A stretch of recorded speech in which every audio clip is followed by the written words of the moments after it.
Bonjour belles âmes, j'espère que vous allez bien. Je ne sais pas ce qui se passe avec TikTok, on a l'air d'être passé de nouveau à 3 minutes. Mais bon, on va essayer de faire ça en 3 minutes.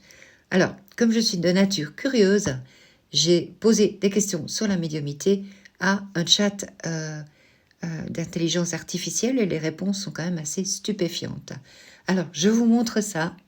C'est intéressant, il dit donc que la pratique de la médiumnité est souvent associée à la spiritualité, à la religion ou à la philosophie, et peut être utilisée pour aider les gens à trouver la paix intérieure et à guérir des traumatismes émotionnels ou à trouver des réponses à des questions existentielles.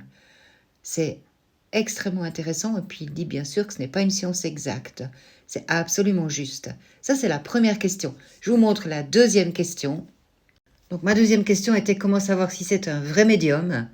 Et là, l'intelligence artificielle donne des réponses qui sont celles que nous, les spiritualistes, nous donnons. Donc c'est quand même extrêmement intéressant. Il ne doit pas demander d'informations personnelles, il doit donner des informations précises, il doit avoir une attitude respectueuse et bienveillante, ne pas essayer de manipuler la personne, transparent sur sa pratique et ses limites, ne pas prétendre avoir des pouvoirs surnaturels ou des capacités de guérison miraculeuses. Waouh! C'est extraordinaire, c'est quand même super top. Je vous montre la troisième et dernière question. Alors ça, c'est la question que tout le monde se pose. Quelle est la différence entre un voyant et un médium? Alors là, la réponse, elle est extraordinaire aussi, parce que la principale façon, il l'explique extrêmement clairement. Donc voilà, il y a beaucoup de choses à apprendre quand même. Et puis on voit que l'intelligence artificielle répond quand même de manière très correcte en ce qui concerne la médiumnité et ce qu'elle devrait être. Donc voilà, c'est quand même important de vous le signaler et je trouve que c'est vraiment top. Voilà, c'était ma petite expérience de ce week-end de Pâques.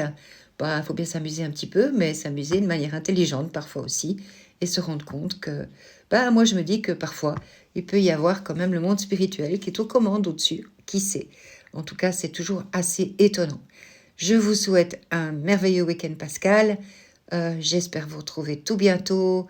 Peut-être je prévois un live ce soir, je ne sais pas encore, on verra bien. Et puis, bon week-end, profitez, oh là là, vous voyez, fatigué. Profitez-en. Et puis, soyez bénis. Et à tout bientôt les amours. Je vous embrasse.